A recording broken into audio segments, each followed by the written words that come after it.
सामाजिक रीति रिवाज, अस्त व्यस्त दिनचर्या, शादी की भीड़भाड़, ऐसे में किसी भी शादीशुदा जोड़े के जीवन में हनीमून बेहद जरूरी और महत्वपूर्ण होता है। दरअसल यही वो समय होता है जहां पति पत्नी को एक दूसरे के बारे में जानने, समझने और एक लंबी थकान के बाद आराम कर अपने आप को तरोताज़ा बनाने के लिए समय मिलता है। दरअसल हनीमून भावी जीवन के लिए सुखद और मीठी यादें बनाने के लिए भी महत्वपूर्ण होता है, ताकि इनके सहारे आप आने वाली जिम्मेदारियों को खुशी खुशी आसानी से निभाया जा सके। अगर आपने अपने हनीमून की प्लानिंग नहीं की है तो ये वीडियो को एंड तक देखिए। हम आपके लिए लाए हैं इंडिया के टॉप 10 डेस्टिनेशन जहां आप अपना हनीमून टूर ट्रैवल प्लान कर सकते हैं। चलिए वीडियो में आगे बढ़ते हैं, पर वीडियो की शुरुआत करने से पहले मेरी आपसे हर समय की तरह एक रिक्वेस्ट है कि अगर आप मेरे चैनल में नए हो तो चैनल को सब्सक्राइब करो। वीडियो अच्छी लगी तो वीडियो को लाइक, शेयर और कमेंट जरूर करिए। धन्यवाद।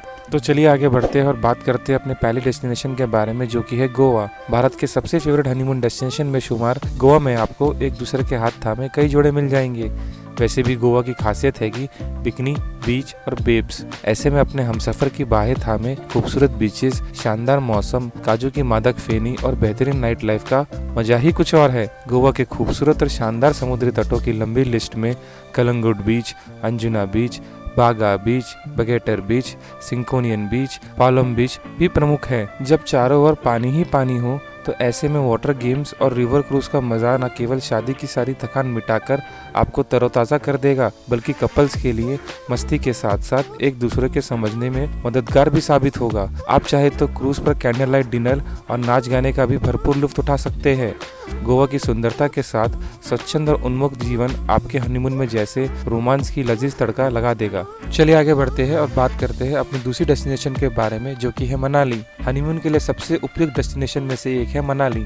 चारों ओर हरियाली, खूबसूरत फूलों के बगीचे, बादलों में छुपे पहाड़ जिनके बीच में कल कल करते झरने, नैसर्गिक सुंदरता से परिपूर्ण मनाली नव विवाहितों के लिए एक शानदार और आकर्षक हनीमून स्पॉट है। कुल्लू घाटी में स्थित मनाली की वादियों की तो बात ही निराली है, जहाँ सर्दियों के मौसम में पूरे इलाकों में बर्फ की सफेद चादर बिछी होती है। मनाली में मॉल रोड से करीब 4 किलोमीटर दूर पर वशिष्ठ नामक गाँव में ठंड और गर्म पानी के चश्मे हैं, जहाँ का पानी आपको सफर की थकान मिटाकर तरोताजा कर देता है। वैसे तो मनाली का मुख्य आकर्षण है रोहतांग दर्रा, जहाँ अक्टूबर से फरवरी के बीच बर्फ के मौसम में दूर दूर से हजारों सैलानी यहाँ बर्फबारी का आनंद उठाने पहुँचते हैं। साथ ही रोहतांग मार्ग पर बने प्राकृतिक झरने, नेहरू कुंड में तो सुबह शाम सैलानियों का जमावड़ा रहता है। मनाली की खूबसूरती का वर्णन सोलंग घाटी के जिक्र के बिना तो अधूरा है। मनाली से लगभग 13 किलोमीटर की दूरी पर स्थित सोलंग घाटी में बर्फ और ग्लेशियरों के अद्भुत नजारे देखने को मिलते हैं। साथ ही पर्यटक यहाँ की ढलानों पर स्कीइंग का खूब मजा लेते हैं। राफ्टिंग और पैराग्लाइडिंग के लिए मशहूर मनाली में स्कीइंग का मजा ही कुछ और है। दरअसल मनाली न केवल प्राकृतिक दृश्यों के कारण पर्यटकों को बांधे रखने में सक्षम है, बल्कि यहाँ कई एडवेंचरस गतिविधियों का लुत्फ भी उठाया जा सकता है। जैसे हिमाचल प्रदेश पर्यटन विभाग लॉर्जी, काटरॉन और कसोल में मछली के शिकार की सुविधा देता है, वही रोहतांगला में सैलानी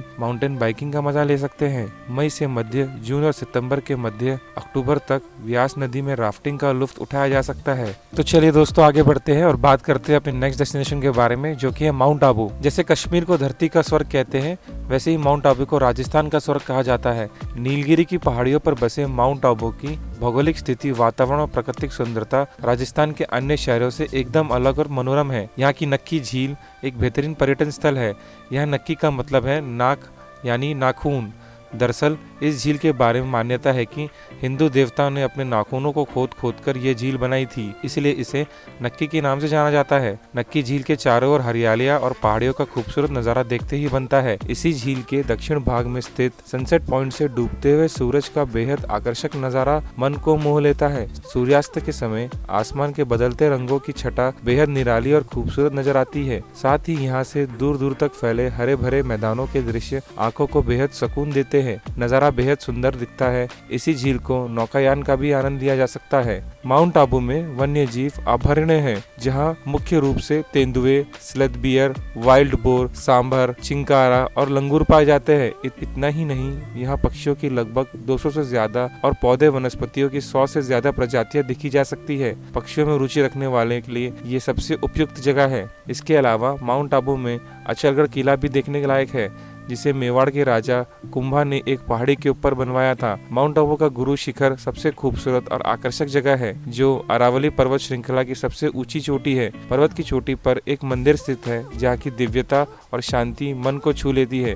ये मंदिर भगवान विष्णु के अवतार दत्तात्रेय के समर्पित है। गुरु शिखर से चारों ओर देखने पर दूर दूर तक फैला नीला आसमान और आसपास का नजारा बहुत सुंदर दिखाई पड़ता है। चलिए दोस्तों, आगे बढ़ते हैं और बात करते हैं अपने चौथे डेस्टिनेशन के बारे में, जो कि है दार्जिलिंग। क्वीन ऑफ हिल्स के नाम से मशहूर दार्जिलिंग हमेशा से एक बेहतरीन हनीमून डेस्टिनेशन रहा है। कभी सिक्किम का हिस्सा रहे इस हिल स्टेशन की सबसे बड़ी खासियत है यहाँ के चाय बागान। दूर दूर तक फैले हरे चाय के खेत देख लगता है मानो धरती पर हरी चादर बिछी हो। एक समय दार्जिलिंग अपने मसालों के लिए मशहूर था, लेकिन अब चाय के लिए ही है विश्व स्तर पर जाना जाता है। यह स्थित प्रत्येक चाय उद्यान का अपना अपना इतिहास और अपनी खासियत है।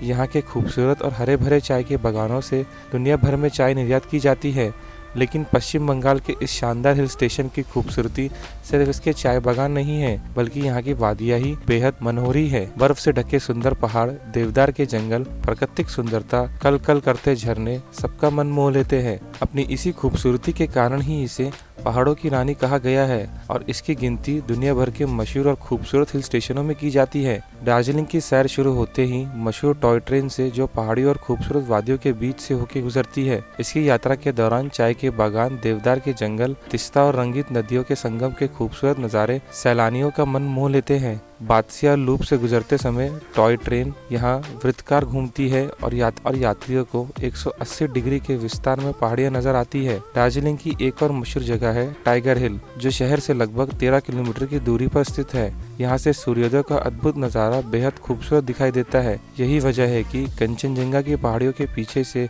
सूर्योदय की सतरंगी नज़ारा देखने के लिए रोजाना देश विदेश से आए पर्यटक यहाँ जुटते हैं। इतना ही नहीं, मौसम साफ रहने पर यहाँ से विश्व की सबसे ऊंची चोटी माउंट एवरेस्ट भी दिखाई देती है। दार्जिलिंग में संजय गांधी जैविक उद्यान भी है, जहाँ रेड पांडा और ब्लैक बियर समेत कई दुर्लभ प्रजाति के जानवर, पशु पक्षी देखे जा सकते हैं। पर्यटक यहाँ साइबेरियन बाघ और तिब्बतन भेड़ियों को देखने का मजा भी लेते हैं। दार्जिलिंग में रंगीन वैली पैसेंजर रोपवे भी है, जो देश का पहला यात्री रोपवे है। चलिए दोस्तों, आगे बढ़ते हैं और बात करते हैं अपनी पांचवी डेस्टिनेशन के बारे में, जो कि है श्रीनगर। कश्मीर घाटी में बसा श्रीनगर भारत के प्रमुख पर्यटन स्थलों में से एक है और खासकर हनीमून के लिए हमेशा से आइडियल डेस्टिनेशन रहा है। 1700 मीटर ऊंचाई पर बसा ये शहर विशेष तौर पर झीलों और हाउसबोट के लिए जाना जाता है। कमल के फूलों से सुसज्जित इस झील पर कई खूबसूरत नावों को तैरते हुए घूमते हुए हाउसबोट कहा जाता है।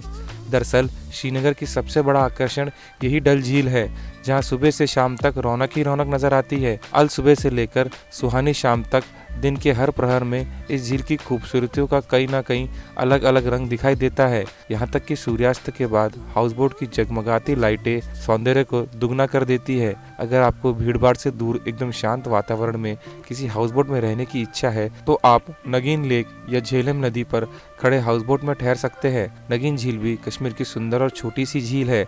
आमतौर पर यहाँ विदेशी सैलानी ही ठहरना पसंद करते हैं। खूबसूरत झील के बाद अब बात आती है आकर्षक बाग बगीचों की।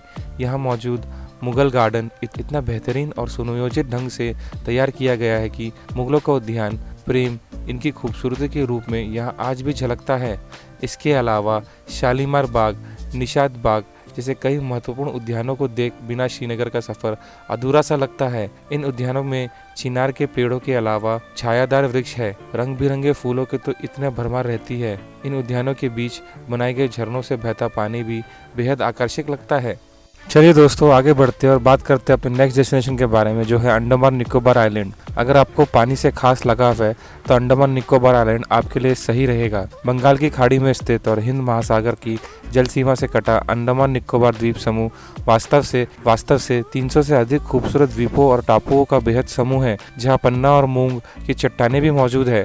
सफेद बालू वाले सुंदर समुद्र तट है, जहाँ पानी के किनारे कतार में लंबे लंबे नारियल के पेड़ काफी आकर्षक नजर आते हैं। कोबिन्स कोव बीच, चिराया टापू, वाइपर द्वीप, रॉस आइलैंड, करमतंगा बीच, रेडस्कीन आइलैंड, नील आइलैंड, हैवलॉक आइलैंड, हरमिंदर बे तट, चिड़िया टापू आदि सैलानियों का विशेष आकर्षण का केंद्र माना जाता है। लोगों की भीड़ से दूर विशाल समुद्र का साफ पानी आपको यहाँ अटखेलियां करने के लिए मजबूर कर देगा। आप चाहे तो यहाँ सन बाथ, वाटर स्पोर्ट्स और सी फूड का भी मजा ले सकते हैं।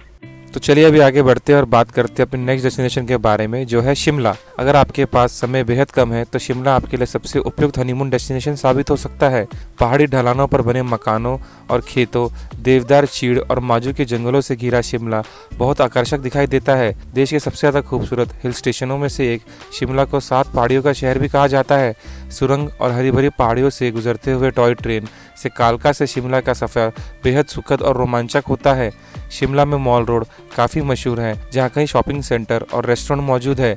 एडवेंचर के शौकीन लोग यहाँ ट्रैकिंग और हाइकिंग जैसी रोमांचक गतिविधियों का मजा भी ले सकते हैं। शिमला के नज़दीक एक छोटा सा पहाड़ी इलाका है कुफरी, जो विंटर स्पोर्ट्स के लिए बेहद मशहूर है। हर साल जनवरी से मार्च के बीच सर्दियों के मौसम में तो आप यहाँ बर्फ़ पर स्कीइंग करने का लुत्फ उठा सकते हैं। चलिए दोस्तों आगे बढ़ते हैं और बात करते हैं अपने नेक्स्ट डेस्टिनेशन के बारे में, जो कि है केरला। केरला को कुदरत ने बड़ी खूबसूरती से संवारा है, इसलिए हनीमून के लिए केरला सबसे उपयुक्त जगह है।